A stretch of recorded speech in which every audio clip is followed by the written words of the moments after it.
You are listening to Chapter 9 of the Atheist Bible. This chapter addresses the God of the gaps argument, the assertion that God is the explanation for all the things unknown in this universe. Let's get right into the argument. Science has revealed many things about life, humanity, and the universe. In particular, it can now trace the history of the universe back to the Big Bang billions of years ago. However, science has not yet found what caused the Big Bang. Many religious people believe that they have the answer to this question. In their view, God created the universe. They use the same reasoning to answer other questions, such as, why is there life? Where does beauty come from?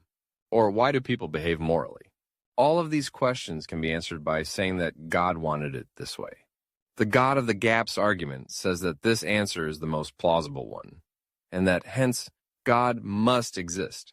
Adherents of the non-Abrahamic religions can use a similar argument to prove existence of their own gods, spirits, or extraterrestrials. We shall now see several variants of this argument and explain why they do not convince atheists. As Armin Navabi said, you cannot solve a mystery by using a bigger mystery as the answer. The first variant of the God of the gaps argument is the first cause argument. It goes as follows. Science cannot yet explain what caused the universe to come into existence. Adherents of the Abrahamic religions argue as follows. Everything is caused by something. Therefore, the universe must also have been caused by something, and this first cause of the universe is God. The problem with this argument is that it contradicts itself. If everything needs a cause, then so does God. Believers commonly reject this and postulate that God does not need a cause. However, if God does not need a cause, then we can equally well argue that the universe does not need one either. The addition of a God is of no help in answering the question of how the universe came into existence. On the contrary, the argument first creates an artificial problem by postulating that there must be a first cause, and then creates an artificial solution for that problem, God. A refinement of the argument says that only those things that started to exist need a first cause. The universe started to exist and hence needs a first cause, whereas God did not start to exist and hence does not need a first cause. In all of these variants, our thinking goes that the universe must somehow have started, but that might be a wrong assumption in the first place. As British mathematician Bertrand Russell observed, there is no reason to suppose that the world had a beginning at all. The idea that things must have a beginning is really due to the poverty of our thoughts. For example, one possibility is that the universe oscillates between expansion and contraction. Another possibility is that time itself came into existence only when the universe started. The reason for this hypothesis is that time runs slower in the vicinity of large masses. Since the nucleus of the Big Bang had a practically infinite mass, time may have slowed down to an infinitely slow pace from our perspective, such that one can never get to the start of the process at all. In the end, the search for the first cause could well be no different from the futile search for the ultimate physical support of the earth that bothered ancient peoples. If man stands on his feet and his feet stand on the floor, which is laid on the ground, which is held by the rocks underneath and so on, then what is the foundation upon which everything rests? The Indians thought it was a giant turtle. Today we know that this question does not make any sense because there is no ultimate support. It may well be the same with the origin of the universe. In the same way that the ultimate support of the earth turned out to be the earth itself, there may be answers to the question of what was before the Big Bang that we cannot currently imagine. Postulating that there must be a first cause, which so happens to be God, is of no use in this endeavor. Apart from that, the claim suffers from the typical problems of the God of the gaps argument, which are shared among all its variations and which we will discuss at the end of this chapter. First, the theory raises more questions than it answers, most notably how God, as an immaterial agent, created the universe, which is decidedly material. Second, the theory limits our options to what we can imagine, and is thus an argument from ignorance. Third, the argument is not based on evidence. Fourth, it cannot be falsified, and thus does not make predictions. Fifth, it does not provide an explanation in the technical sense of the word, because it does not compress information. Sixth, it does not prove that it was any particular God who did the job, and not some other deity or force. Seventh, it wrongly assumes that theology delivers better answers than science. And finally, it can discourage us from searching for a scientific answer to the question. We will discuss these points later in detail. For now, we listen to a quote by American planetary scientist Carl Edward Sagan. If you lived 2 or 3 millennia ago, there was no shame in holding that the universe was made for us. It was an appealing thesis consistent with everything we knew. But we have found out much since then. Defending such a position today amounts to willful disregard of the evidence and a flight from self-knowledge. Our next argument is the argument by design. The universe is an immensely complex system with billions of stars and planets in the observable universe alone. It is very hard to believe that this complexity came into existence on its own. Therefore, many people believe that the universe must have been designed by a designer. There are several problems with this argument. First, it is false. As we have seen in the chapter on the universe, complexity can arise from simplicity, the beautiful structure of snowflakes, the intriguing patterns on plants and animals, and swarm behavior all arise from simple components. Second, the argument contradicts itself. If complexity can arise only from complexity, then the designer must be complex as well. And if the designer is complex, then it too must have arisen from some other complexity. This is the question: who designed the designer? At this point, it is usually argued that the designer is an exception to the rule. This, however, is an arbitrary claim. We can equally well claim that the universe itself is an exception to the rule. There is no need to add one more entity to the story. As Dogbert said, simple molecules combine to make powerful chemicals. Simple cells combine to make powerful life forms. All things are created by a combination of simpler, less capable components. Therefore, a supreme being must be our future, not our origin. A variant of the argument by design goes as follows. Whenever we see something highly ordered, such as a piece of art, a rose garden, or a city, we know it has been created by some intelligent being, humans. Since the world itself is also highly ordered, it follows that there must be some intelligent being who created it. This theory is called intelligent design. We first note that the theory is false. As we have seen in the chapter on the universe, there are plenty of highly ordered things that were created by purely natural processes, including snowflakes, swarm behavior, hands, or indeed the earth. Therefore, the theory is to be rejected. Furthermore, the argument suggests that the universe was created with forethought, and that its species were created perfectly for the world they inhabit. With this, the theory is different from the general argument by design, because it is falsifiable and makes verifiable predictions. As it turns out, however, these predictions are false. There are plenty of species that are not designed intelligently. Some species, such as Neanderthals or dinosaurs, came into existence but then went extinct. If the design of the world were perfect, then a species would not have been created only to disappear. Some of these extinct creatures were particularly odd. The Opabinia, for example, had 5 eyes and a mouth that faced backwards. No wonder it died out, one may think. Dolphins and whales live but cannot breathe underwater. Humans' digestive and respiratory tracts cross, so that they are at constant risk of choking. After copulation, the testicles of the male honeybee explode, leaving part of the penis inside the female and causing the male to die. Hardly an intelligent way of copulating. Bonobo apes engage in sex for pleasure, between males and females, males and males, and females and females. A god such as the one imagined by the proponents of intelligent design would never have allowed this species to exist. Nature is full of vestigial structures, that is, structures that may have served a purpose earlier in evolution but are now useless. We discussed the pelvis bones of whales and the non-functional eyes of blind mole rats in the chapter on the universe. But humans too have vestigial structures. For example, some people have physical remnants of the vomeronasal organ.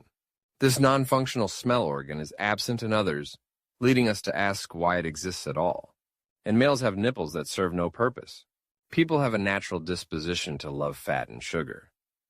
While this was useful for early humans, who were in constant need of energy, it leads to obesity today, a predominant health problem in rich and poor countries alike.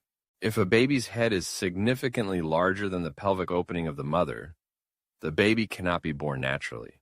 Prior to the development of cesarean section, such a complication would lead to the death of the mother, the baby, or both. Until 1910, 1% of mothers in the U.S. died in childbirth. Giving birth was about as dangerous as having breast cancer is today. This is hardly a perfect design. People suffer from all kinds of congenital diseases, that is, structural or functional anomalies that exist at or before birth. Examples are long-term disabilities or Down syndrome. Some of these are caused by genetic abnormalities, meaning that neither the baby nor the parents could have prevented them, a phenomenon that is hardly intelligently designed. Myopia, the common cold, and allergies cause discomfort for people all over the world without any apparent intelligent reason. Humans have an extra pair of teeth known as wisdom teeth that are prone to medical complications. When such complications arise, the teeth have to be surgically removed. The lack of these teeth causes no discomfort or disadvantage, leaving us to ask why they existed in the first place. These design choices are not intelligent in the above sense. Hence, they invalidate the theory of intelligent design. They point more towards an erratic search for viable forms of living, which is what the theory of evolution proposes. In this theory, life is not designed perfectly. It merely found some way of subsisting. As Bertrand Russell said, "If I were granted omnipotence and millions of years to experiment in, I should not think man much to boast of as the final result of all my efforts." Our next argument is the so-called watchmaker analogy. Imagine you were walking on the beach and found a watch. Would you assume that it evolved naturally or that it was created by a watchmaker? Surely you would assume the watchmaker. In the same way, believers assume God to be the creator of the universe. But look what happens when we extrapolate this analogy. Assume that we continue our walk on the beach and we find a watchmaker lying in the sand. Would we assume that the watchmaker had no first cause and that he had been born without parents? No, surely we would assume he has parents. In the same way, we should then conclude that God has parents. This, however, is not typically a conclusion that a believer would draw. Let's say we continue our walk and come upon an atomic power plant. Would we assume that the watchmaker made it? Probably not. Most likely, the power plant was built by a large number of unrelated people. Therefore, we should conclude that there is not one God, but a large number of them. Again, this is not a conclusion that Abrahamic believers are willing to draw. All of the above shows that the watchmaker analogy does not hold water. In particular, it cannot be used to deduce the existence of a God, much less the existence of the unique, omniscient, all-powerful, and loving God that Abrahamic believers would like to establish. Coming back to the watch, it did actually come into existence by some pretty random processes. As Lebanese-American mathematician Nassim Nicholas Taleb notes, it took humankind tens of thousands of years to make use of bronze. The material was most likely found because someone accidentally used rocks that contained copper and tin to build their campfire ring. When the fire heated the stones, the metals melted and mixed, yielding bronze.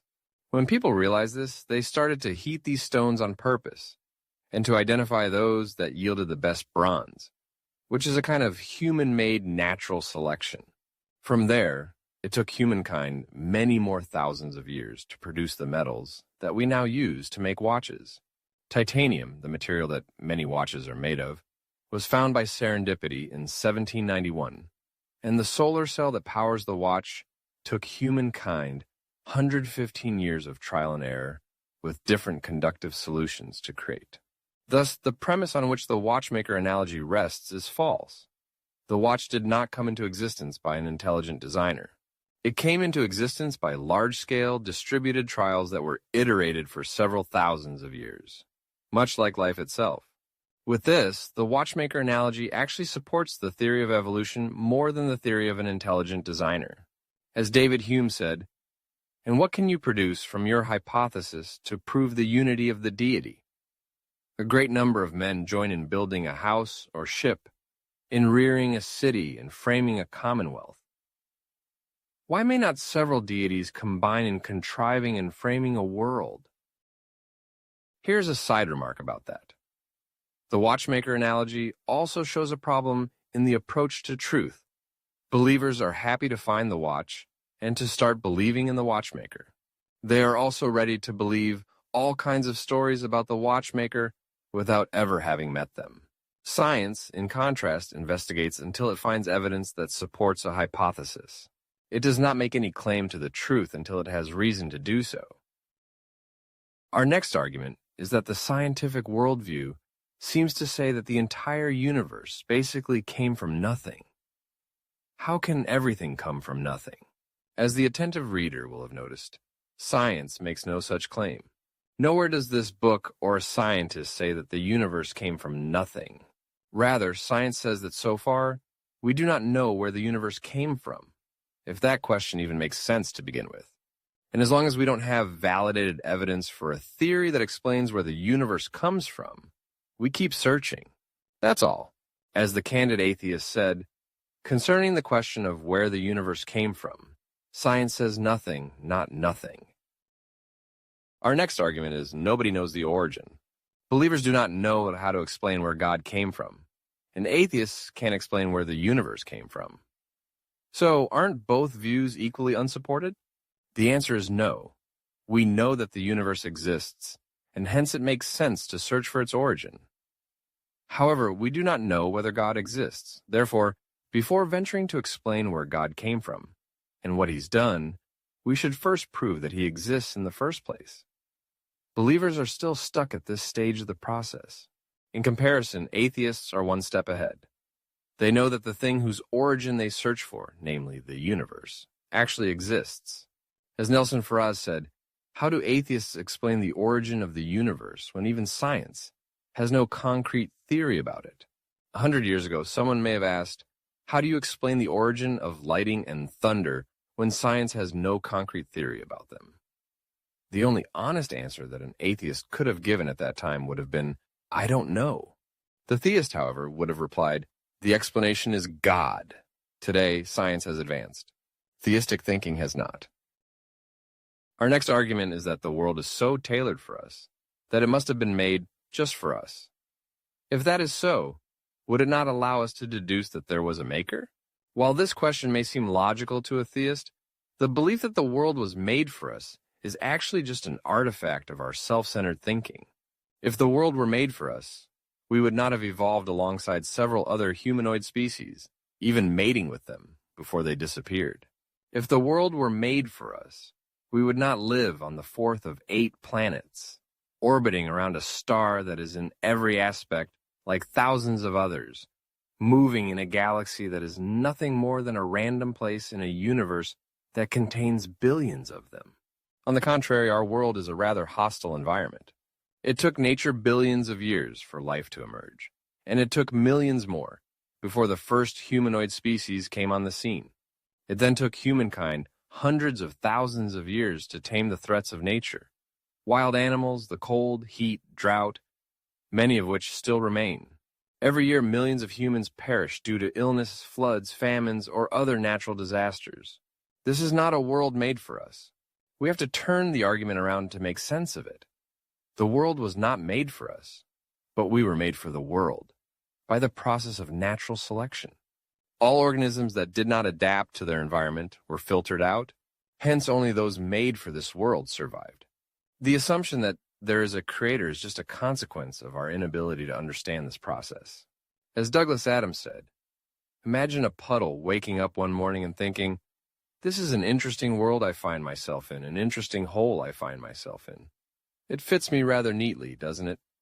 In fact, it fits me staggeringly well. It must have been made to have me in it. Here's a side remark about that. German satirical magazine Der Postillon makes the same point by wondering why meteorites always crash exactly into craters when they hit Earth. Our next argument is the objection that the probability is so small.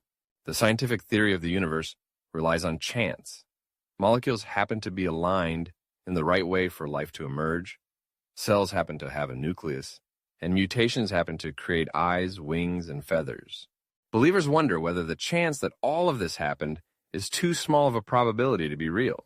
As English astronomer Fred Hoyle suggested in his junkyard tornado argument, the chance that higher life forms might have emerged in this way is comparable to the chance that a tornado sweeping through a junkyard might assemble a Boeing 747 from the materials therein. Therefore, the argument goes, chance alone cannot have been the reason for life on Earth. The reason must have been divine. Let us first put the probability in context. Nature runs her experiments in parallel on all planets of the universe. If the chance for life to emerge on a single planet is 1 in a billion, this still means that there will be life on 1 billion planets, because the universe just has so many planets. Furthermore, nature runs her experiments for billions of years. If the chance that some configuration of molecules will appear during a given year on a given planet is 1 in a billion, then it is near certain that this configuration will appear because the universe is several billion years old. The fact that this just so happened to be the planet on which we find ourselves is merely the consequence of the anthropic principle. Apart from this, most processes in nature are actually not guided by chance. Rather, they are guided by natural selection. Take capuchin monkeys, for example. This species was not created from scratch by a random meeting of atoms. Rather, starting from simple vesicles, natural processes generated thousands of different life forms. In each generation, thousands of models were discontinued by natural selection. Only the most fit for their environment got a chance to continue. Again and again, thousands of different variations of these survivors were generated. This process continued for hundreds of thousands of generations before landing on the capuchin monkey we know today. To illustrate this process, British evolutionary biologist Richard Dawkins suggested that we think of natural selection as a combination lock with 5 number wheels. Finding the right combination requires trying out all possible numbers, 10,000. However, evolution does not try out all possible numbers. Rather, it begins with the first number on the wheel, that is, one particular constellation of genes in a species. When the right number is found, that is, when the species survives, it proceeds to the second number, that is, a more complex life form. It is as if, with each wheel, the right number clicks into place. If we proceed from right to left across the combination lock in this way, we actually need at most 50 steps. As Atheist World said, attacking competing explanations doesn't prove your favorite one right. Even if you could disprove evolution, you'd still need to prove your God did it. Our next argument is the fine-tuning argument. There are a number of physical constants that govern the processes in our universe. The gravity constant, the strength of the nuclear force, and so on. If any of these constants had a different value, then the universe would not have come into existence the way it did. For example, if the gravity constant were different, then our stars and plants may not have coalesced. Even slight variations of the values could have made life in our universe impossible. This begs the question of why these constants have these exact values, and not any of the other myriad possible values. The fine-tuning argument says that the most plausible answer is that God chose the constants in this way, and that hence he must exist. Science has not yet settled on an explanation.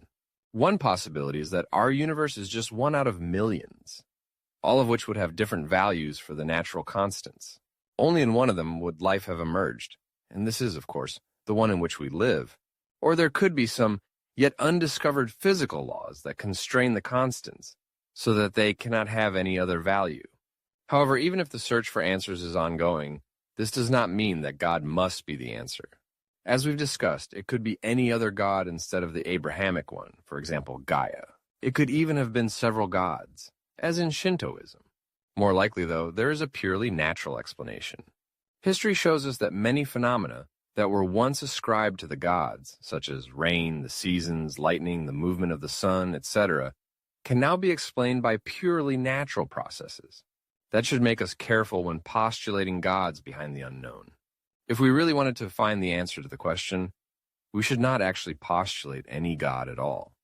Rather, we should study cosmology, astrophysics, quantum physics, and astronomy, and see what they reveal.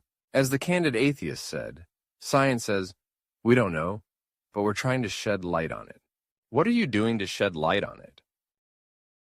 Our next argument is a variant of the fine-tuning argument proposed by Australian theoretical astrophysicist Luke Barnes. It goes as follows. The physical constants take some values that permit life, and we don't understand why. We assume a uniform probability distribution over all possible values of the physical constants between a reasonable minimum value and a reasonable maximum value. We show that the probability that the constants take their value by chance is vanishingly low. We show that the probability of the constants taking their value is higher if we assume a conscious agent, that is, God, who set them that way. The goal of the argument is not to prove the existence of God, but to suggest that the probability of God setting these values is higher than the probability of a purely naturalistic explanation. This argument has several problems. First, the probability of an observation is always higher if we assume the involvement of a conscious being. For example, let's assume that we throw a die 100 times to obtain a sequence of numbers.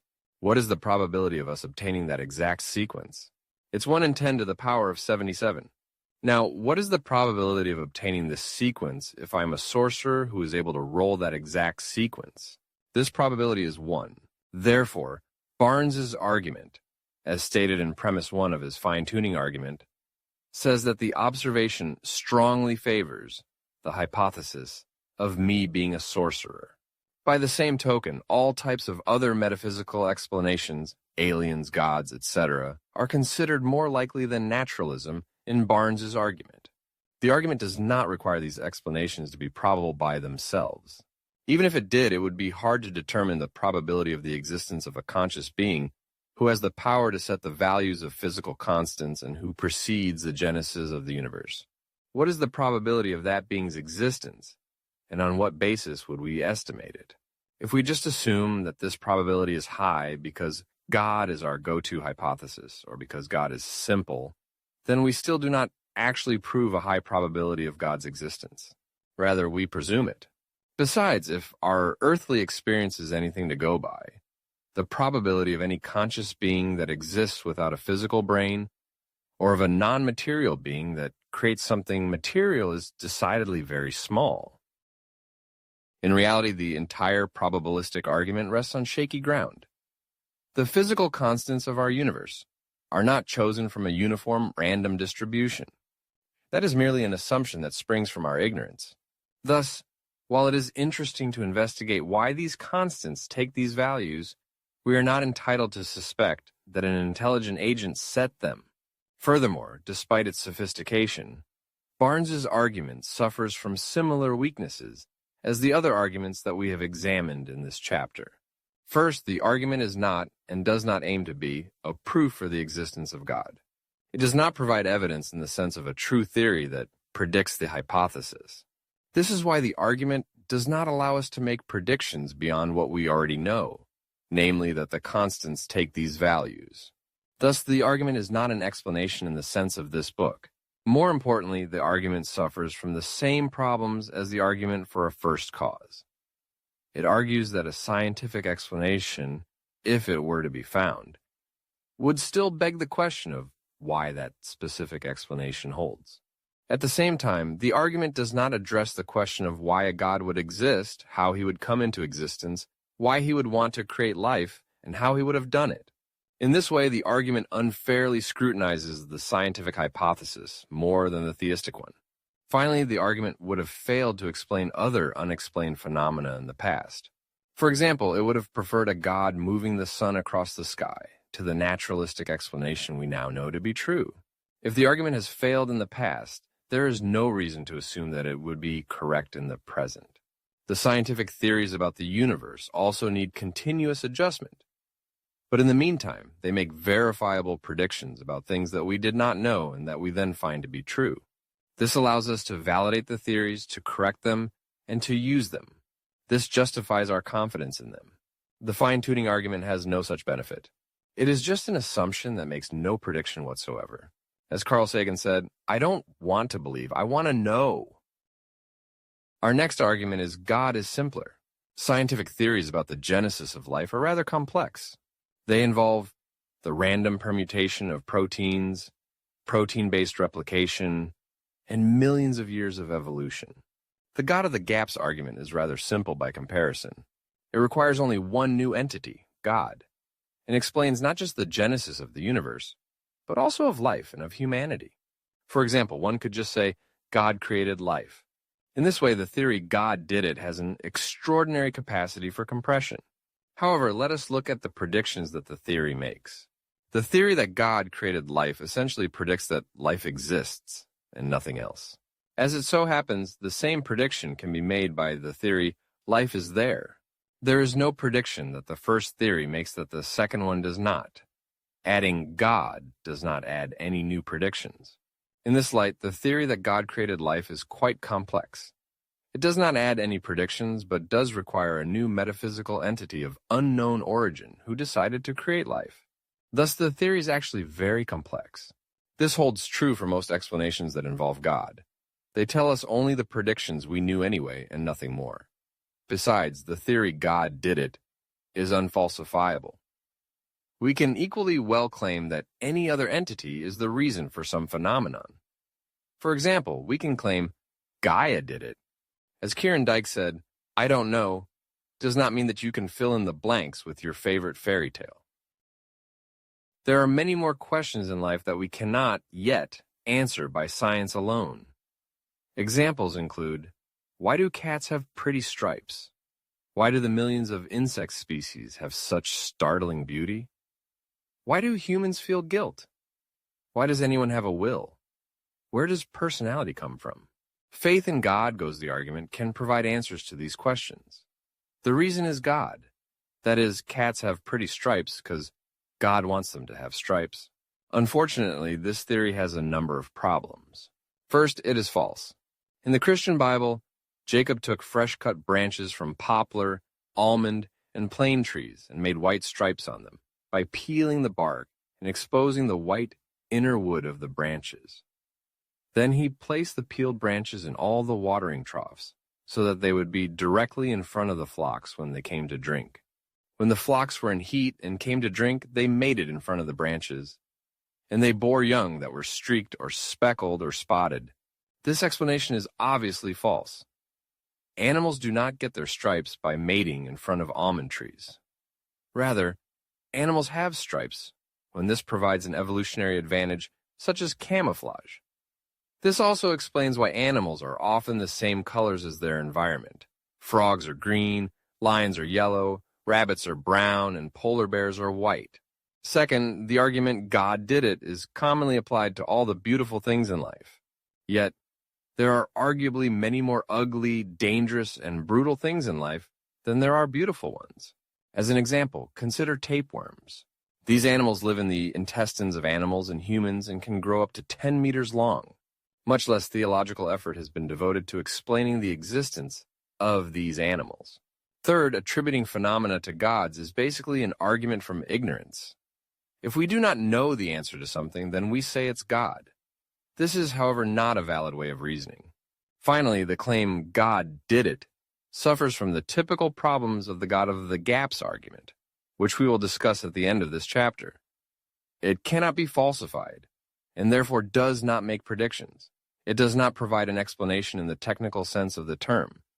It does not prove that it was any particular God who did the job, and it wrongly assumes that theology delivers better answers than science. It also encourages us to stop searching for a scientific answer to the question.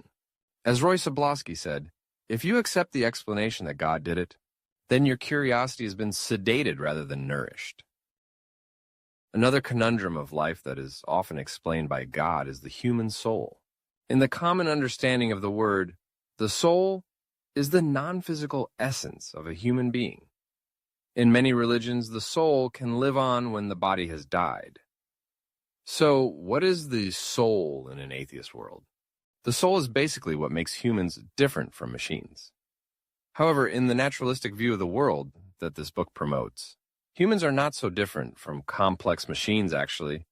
They are intricate systems of billions of interacting cells. In this worldview, there is no space for a soul. As American writer Marshall Brain has argued, the absence of a soul is just a consequence of the theory of evolution. Every species derived from simple, single-cell organisms over the course of hundreds of millions of years. There is no part of the scientific explanation of evolution that says, a mythical supernatural being reaches in right here and installs a soul. The same goes for the development of a baby. An embryo is at first just a single cell, a zygote, before developing into a small human. From a biological perspective, there's no moment in the process where a soul is inserted into the body. In the terms of this book, what we call the soul is just an auxiliary notion for the mental abilities of a human. We use the word soul to mean that a human has the capacity to reason, feel, and think, and that we have consciousness, qualia, memory, and perceptions. These abilities, however, are not mystical or supernatural. They are natural processes that happen in the brain and that emerge from the complexity of the chemical interactions there. When a human dies, these processes stop. The idea that the soul lives on is an illicit extrapolation of this auxiliary notion, a ghostification in the terms of this book. Most likely, people invent it as a way to explain the phenomenon of consciousness and to help them come to terms with their own mortality. This, however, does not make the soul pop into existence. As Steven Pinker said, whatever we make of the question of consciousness, positing an immaterial soul is of no help at all. It just tries to solve one mystery with an even bigger mystery. Another conundrum of life that is often explained by God is the question of why things happen. It is one of the fascinating and sometimes frightening facts of life that some things are outside of our control. A loved one may suffer an accident, a friend may fall terminally ill, or we may win $1 million in a lottery. The reasons for these events are beyond our understanding, let alone our influence. In light of this, believers assume that there must be a superior being who makes these things happen. This is an understandable conjecture, based maybe on the human tendency to find a story behind what happens. Let us make the hypothesis more formal. There is a higher power that coordinates the events on Earth. Now, is there any way we could prove this hypothesis false? That is, can we imagine any event that would show that life is not coordinated by a supreme being? It turns out that there is no such event. Whatever happens will always be the will of the higher power. This means that our hypothesis is unfalsifiable. As the reader knows by heart by now, unfalsifiability has two consequences. First, the hypothesis has no implication whatsoever for our lives on Earth. It tells us nothing about what will or will not happen, because we have no idea what that higher power aspires to do. Thus, both a believer and an atheist are equally unable to predict the future. Both are victims of the same random processes.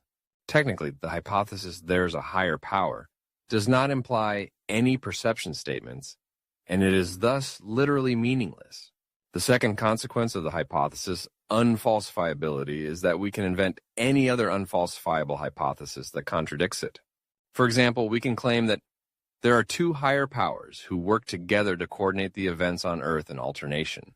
On Monday, Wednesday, and Friday, it is mainly the first power, and on Tuesday, Thursday, and Saturday, it is mainly the other power. Sunday is actually uncoordinated, real randomness. This hypothesis contradicts the original hypothesis, but it cannot be proven false either. This shows that we can come up with an arbitrary number of contradictory hypotheses, each of which could explain the events of life and never be proven false. And this is what people do. They call it religion. Unfalsifiable as it may be, the belief that everything must happen for a reason is not just some harmless erring. It has very concrete consequences. It entails that when bad things happen, such as an accident, a disease, a famine, or poverty, there must be an agent who is responsible for it. Throughout history, people have readily blamed ethnic minorities, religious groups, witches, magicians, or other marginalized individuals for disasters, often with dreadful consequences. For example, in 14th century Europe, Jews were widely blamed for the Black Death, and thousands were massacred. And during the witch hunts of the 16th and 17th centuries, tens of thousands of women were killed for supposedly causing storms, illnesses, or other mishaps. If no such target could be fingered, people often believed that their misfortune was a collective punishment from a higher power, and that they had to adapt their behavior. At times, this entailed following a leader who claimed to be able to please said higher power, often to that leader's advantage. Preachers, priests, and shamans have all benefited from such gullibility. Nowadays, such explanations are less popular. However, one still is. If a benevolent higher power, such as the Abrahamic God, dishes out misfortune, then a plausible interpretation is that the receiving party deserved said misfortune. This idea is called the belief in a just world. This belief can lead people to blame misfortunes on the victims themselves. For example, studies have shown that believers in the just world tend to hold that the victim of rape or violent crime is responsible for their own suffering. They also tend to believe that poverty is self-inflicted and that people are to blame for the illnesses they suffer. Revolting as this thinking may be from a humanist standpoint, it is unfortunately a logical consequence of the belief in a higher benevolent power. As Piper Chapman said, "Look, I understand that religion makes it easier to deal with all of the random shitty things that happen to us. And I wish I could get on that ride. I'm sure I would be happier. But I can't. Feelings aren't enough. I need it to be real." Another conundrum that is often explained by God is the question why people have a sense of morality. The morality argument is inspired by German Enlightenment philosopher Immanuel Kant and was fleshed out by British writer Clive Staples Lewis. The argument states that all people have an instinctive sense of what is right and wrong, and that this sense must have come from someone or something outside ourselves, from God. However, ancient cultures had moral rules long before the Abrahamic God appeared on the scene. Babylonian and Sumerian laws, for example, date from the year 2000 BCE. They regulated marriage and relationships, property, leasing, debts, and warranty, and stipulated both punishments and the presumption of innocence. These systems were invented long before Moses, Jesus, or Muhammad set foot on earth. It could be argued that these systems, too, were inspired by God, because God gave humans some basic moral standards. However, moral standards are not absolute. They change over time and across cultures. Slavery, for example, was widely legal and morally acceptable in the Middle Ages. Nowadays, it is nearly universally condemned. Polygamy is considered immoral in some places and permissible in others. The death penalty, likewise, is considered necessary by some people and immoral by others. Even God's self-declared shepherds, the leaders of the Catholic Church, changed their opinion on the death penalty in 2015, defying the idea that moral standards come from God. More plausible from an atheist perspective is that moral systems arise spontaneously within human societies. We humans have an inherent self-interest in protecting our own life and limb. We realize that we can achieve this goal best when we team up with other people. We then notice that this teaming up needs some rules to work, and hence, we come up with such rules. This is why people establish rules as soon as they have to make do with each other, be it among neighbors, among citizens, among fishermen, or even among plane crash survivors. There is nothing divine in that. As some wise person said, did people really not know that they should not kill before Moses told them? Here's a side remark about that. This idea of divine law, in the sense of a set of rules regulating right and wrong, leads us to the Euthyphro dilemma, which ancient Greek philosopher Plato records as follows. Did God define what is good? If yes, then goodness is something completely arbitrary. God could easily have decided that murder is good. If no, then morality is independent from God, and therefore, the argument no longer proves the existence of God. Another conundrum of life that is often explained by God is the question why people behave morally. We have argued that moral laws do not come from God, but no matter where the laws come from, we are left to wonder, why should we actually follow them? The theistic response is that we should follow the law because God commands us to. And in case this answer is not sufficient, we should follow the law because otherwise God will burn us in hell for eternity. In the atheist view of things, there is no God and no hell. Believers may then ask, if there is no God, then what prevents someone from stealing or killing? Turning the question around, we may ask the believer, if there were no God, would you steal and kill? If that were the case, then the believer would be morally defunct. But if there is another reason why the believer would not steal or kill, then God is no longer needed as a reason, and therefore, the question does not prove his existence.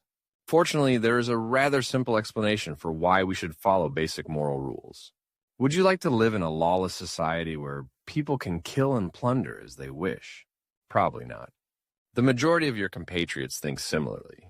Therefore, the majority of your compatriots, as well as yourself, presumably, follow the moral rules of your society. That is all that is needed for the explanation of moral behavior. As H.L. Mencken said, it is often argued that religion is valuable because it makes men good. But even if it were true, it would not be a proof that religion is true. Santa Claus makes children good in precisely the same way, and yet that doesn't prove his existence. We have now seen the God of the gaps argument in several variants. We will now argue that all of them suffer from the same problems.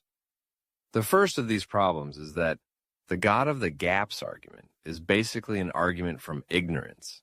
This is because, in a popular variant, the God of the gaps argument asks which of the following options is more plausible.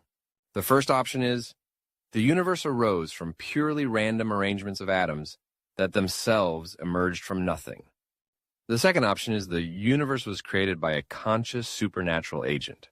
The first option is discarded as implausible, and the second option is then accepted, leading to a proof for the existence of God.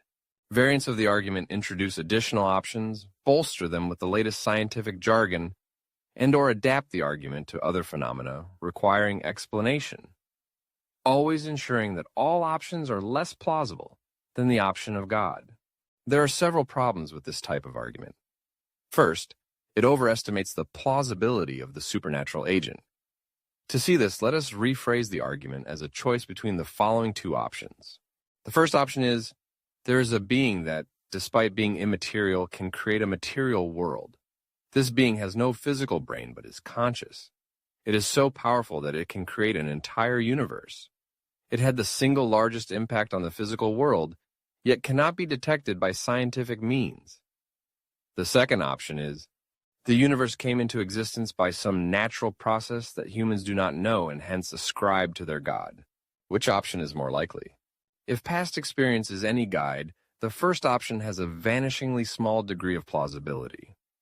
We have never witnessed an immaterial being create a material thing, a being without a brain possessing consciousness, a being so powerful that it can create a universe or an event of huge impact that leaves no trace detectable by science. At the same time, we have seen hundreds of cases where a phenomenon that was previously believed to be supernatural turned out to be the result of a purely natural process that was just not known at the time. Therefore, based on plausibility, the first option should be rejected. God is not the most plausible explanation for the existence of the universe. In reality, what happens is not decided by what seems plausible, but by the actual workings of nature. And nature is not constrained by the options we can imagine. For example, ancient peoples might have argued, what is more plausible, that air comes together to create lightning out of nothing, or that it is the weapon of a god? Clearly, the second option seemed more plausible, which led people to believe that lightning was a weapon of a god. In reality, they were unaware of a third option, that electrostatic discharges occur in the atmosphere between two electrically charged regions.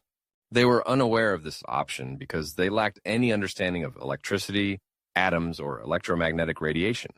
They were thus extremely far from understanding the true causes of lightning. Today, we might be similarly far away from understanding the true origin of the universe. All of this shows that the God of the gaps argument is fundamentally an argument from ignorance. It concludes, based solely on our lack of knowledge, that the answer must be what we imagine it to be. This reasoning, however, is faulty. It does not lead to true conclusions. As Pat Condell said, religion's claim to higher knowledge is laughable. It doesn't even have any lower knowledge. The next problem with the God of the gaps argument is that it is not based on evidence. The God of the gaps argument basically argues as follows. If God created the universe, then the universe exists. This rule is a special case of the more general rule. If someone creates something, then that something exists. This rule is generally true. The problem is that the rule works only in one direction. If God created the universe, then it exists. This does not mean that, vice versa. If the universe exists, God necessarily created it.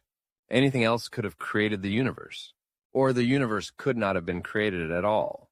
Applying the rule this way, as believers do, is a type of reasoning called abduction. As we have seen before, abduction generally does not lead to correct conclusions. It is thus not a valid way of reasoning. The only way to deduce a hypothesis is to have evidence for it.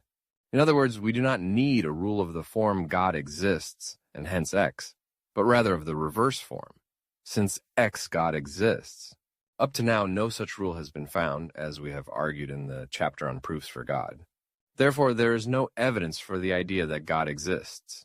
It is just a hypothesis that hangs in the air. As the New Atheism movement said, absence of evidence is evidence of absence. The next problem with the God of the gaps argument is that it is not falsifiable. In its most popular variant, the God of the gaps argument says that God is the ultimate cause of the universe. Interestingly, we can never prove this claim false. There is nothing that could happen in the present or future that a believer would accept as a proof that God was not the ultimate cause of the universe. For example, even if one day we found out how the universe come into existence, the believer can still argue that God caused whatever it was. There is no way to show that God did not ultimately do it. As always, this unfalsifiability has two consequences. First, we can come up with many arbitrary contradictory theories as to how the universe came into existence. We will later discuss several of these. Second, the claim makes no predictions. By assuming that God did it, we are no wiser than before. A believer knows nothing more about this world than a non-believer. Not a single concrete prediction about how the world is or how the world is not can be derived from the statement, God did it. And this is why religious people fare no better in the randomness of this world than non-religious ones. As Chapman Cohen said, what was it God revealed to man? He did not reveal science. The whole structure of physical science was built up very gradually and tentatively by man. He did not teach man geology or astronomy or chemistry or biology. He did not teach him how to overcome disease or its nature and cure. He did not teach him agriculture or how to develop a wild grass into a life-nourishing wheat. He did not teach man how to drain a marsh or how to dig a canal so that it might carry water where it was needed. He did not teach him arithmetic or mathematics.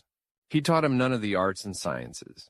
Man had no revelation that taught him how to build the steam engine or the airplane or the submarine, the telegraph, or the wireless. All these and 1,000 other things which we regard as indispensable and without which civilization would be impossible, man had to discover for himself. We have been harping on about the fact that the existence of God is unfalsifiable. Now, what if we were to say that God makes the sun rise every day? Is that not falsifiable? If the sun does not rise tomorrow, then this shows that God does not exist. The theory is indeed falsifiable. However, falsifiability alone does not make a hypothesis true. It is merely a necessary but not sufficient prerequisite for being true. A hypothesis is true if it is either a perception statement or supported by evidence. So then, what is the evidence that God makes the sun rise every day? There is none. In fact, there is evidence against God raising the sun. We know today that the sun rises simply because the earth turns for natural reasons. The assumption that God raises the sun is nothing more than a ghostification of the true explanation. With this, it falls into the same class of arguments as the myth of Persephone used by the ancient Greeks to explain the seasons. It illicitly attaches supernatural entities to a purely natural phenomenon. As Marshall Brain said, if someone tells you that you do not understand the world and that therefore you should follow his religion, he's obviously playing a cheap trick on you. If he really wanted your good, he'd encourage you to understand the world first.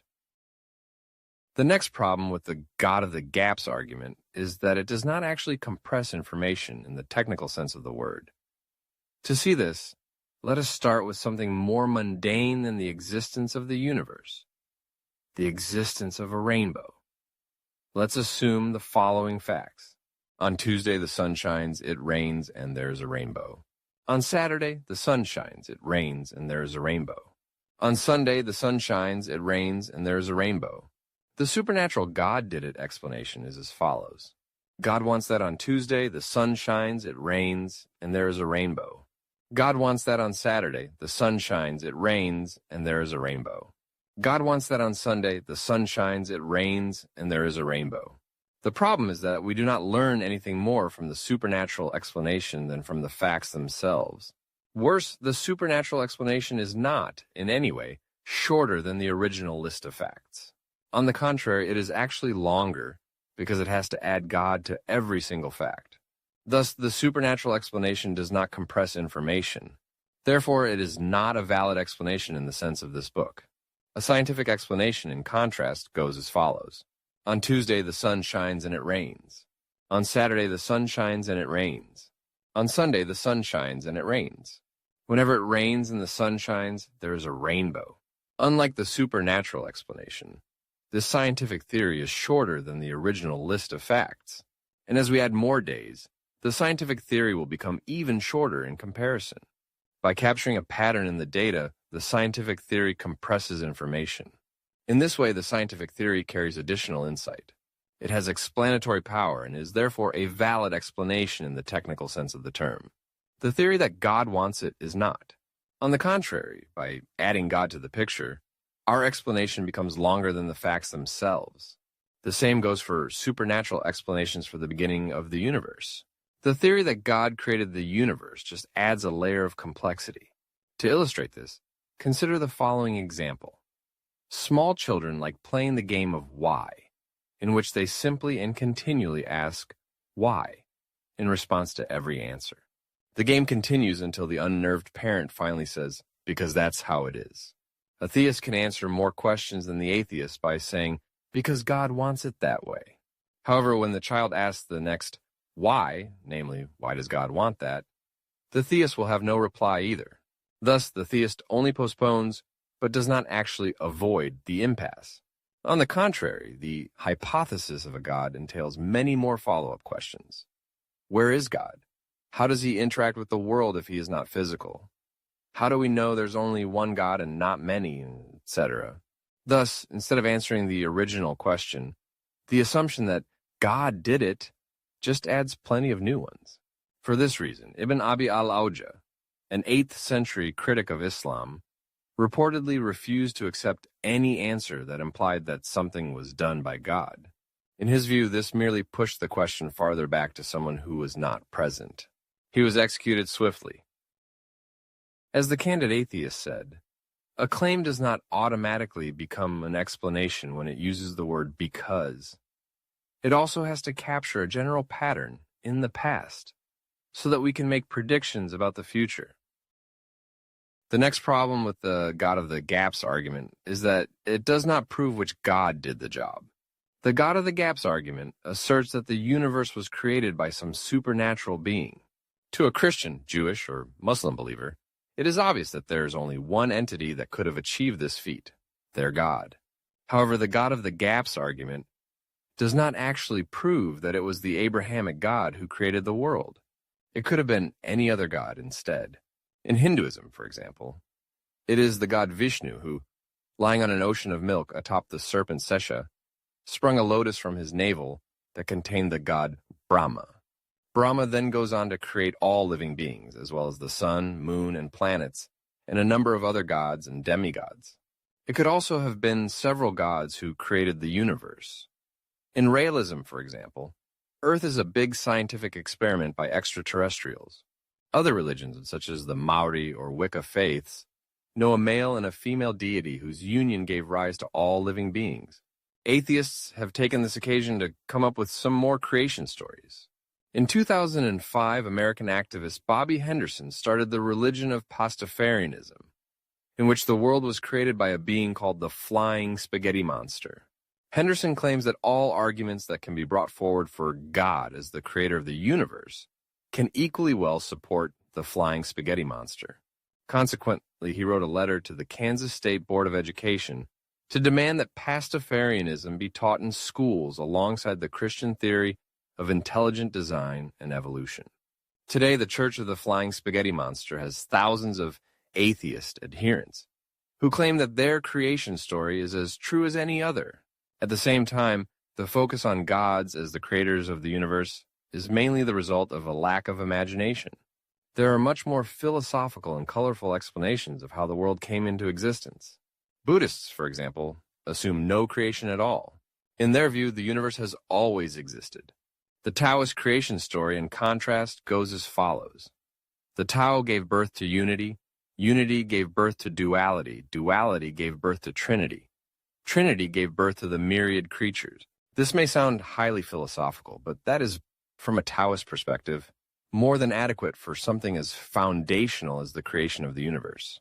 It would be implausible for a Taoist to assume that the universe is like a watch, only bigger. Given all these different theories, why should one of them be true instead of any other?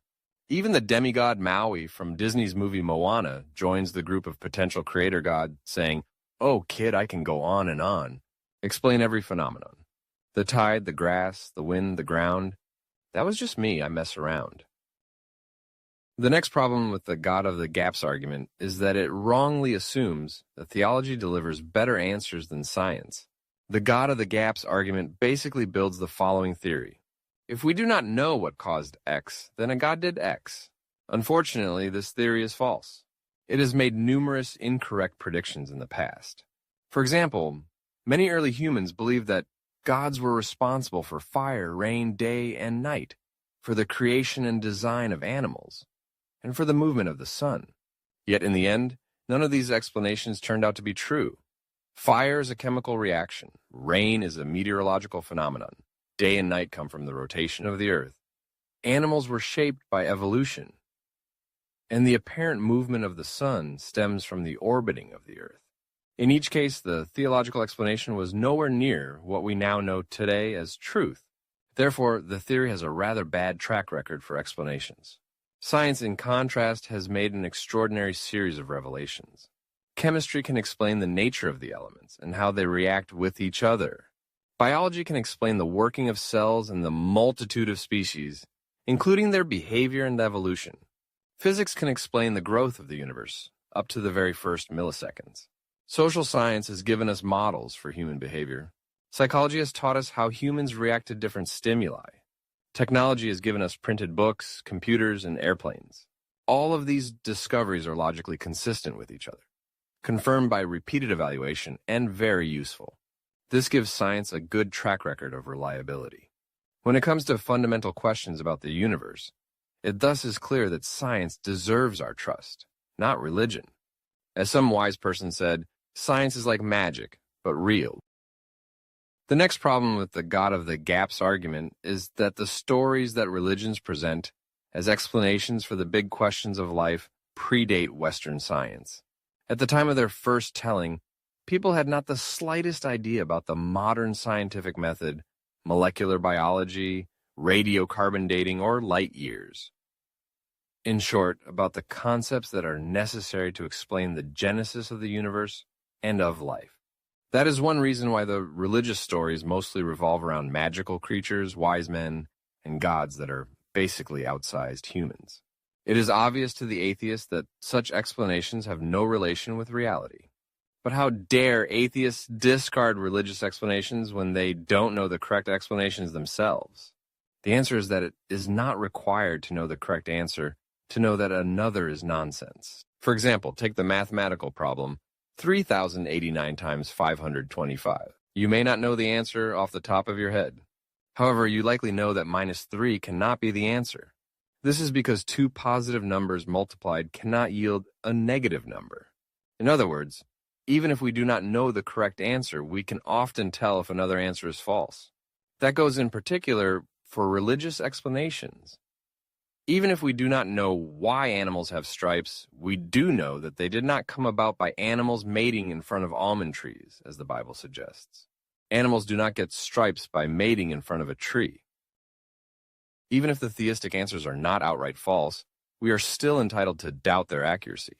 Assume that someone tells you that the answer to the computation 3,089 times 525 is 9,833. Would you believe them?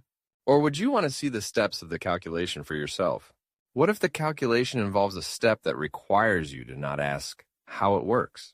Or if someone else tells you that the answer is 3,079,000? At this point, you would almost certainly want to see the steps of the calculation. And what if you asked a different question, but the answer remained the same? You would probably start to seriously doubt the reliability of your interlocutor.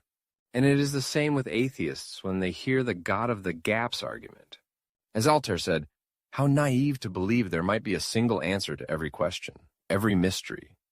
that there exists a lone divine light which rules over all. They say it is a light that brings truth and love. I say it is a light that blinds us and forces us to stumble about in ignorance. We have argued that the God of the gaps argument does not hold water. We will now see that the argument is not just false, but also counterproductive in the search for truth. This is because by claiming a supernatural answer, believers show that they are not really interested in answering the big questions of life in the first place. Let us illustrate this by a short story.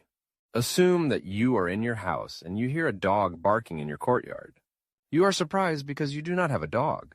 Now, what would you do? Would you sit down and think about where the dog could have come from?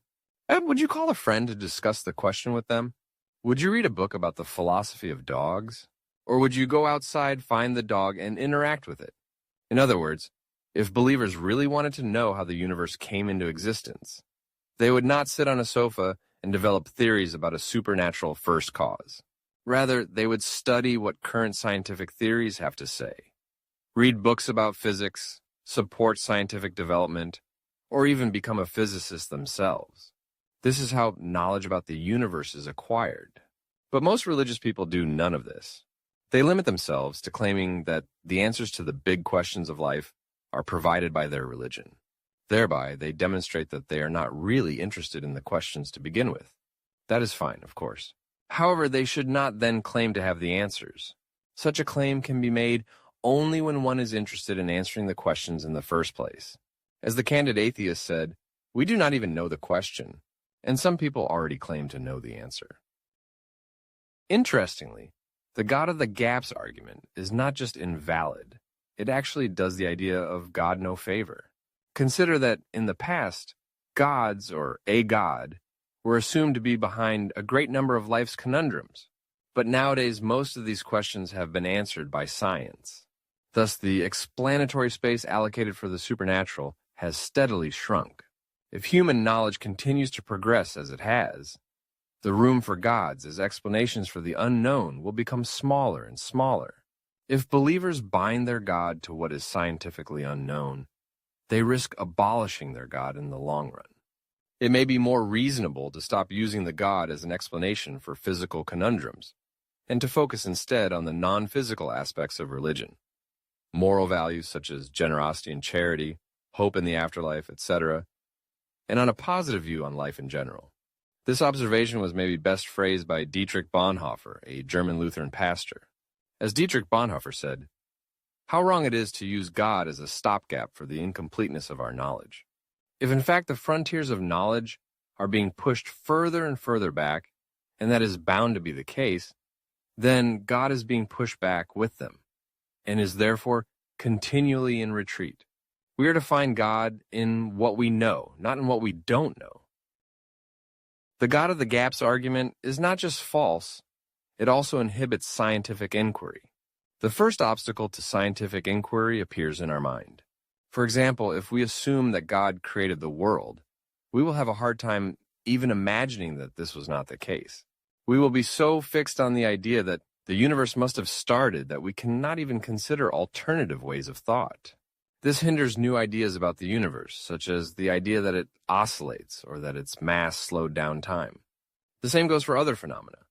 If we assume that God gave us a soul, we will keep searching for that soul without giving room to alternative views of the human mind. The same is true for the question of morality. Since ancient times, people have believed that moral law comes from the gods.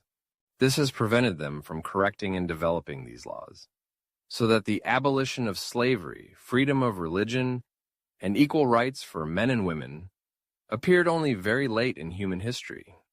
But the obstacles are not just psychological in nature. If God is the answer to one question, then it follows that any other answer is a denial of God's power, and hence blasphemy. In Christianity, this has led to the inhibition, prosecution, and even execution of some of humanity's greatest thinkers. Some Muslims hold that Islam has an easier relationship with science and does not contradict it. And yet many variants of Islam punish apostasy by death.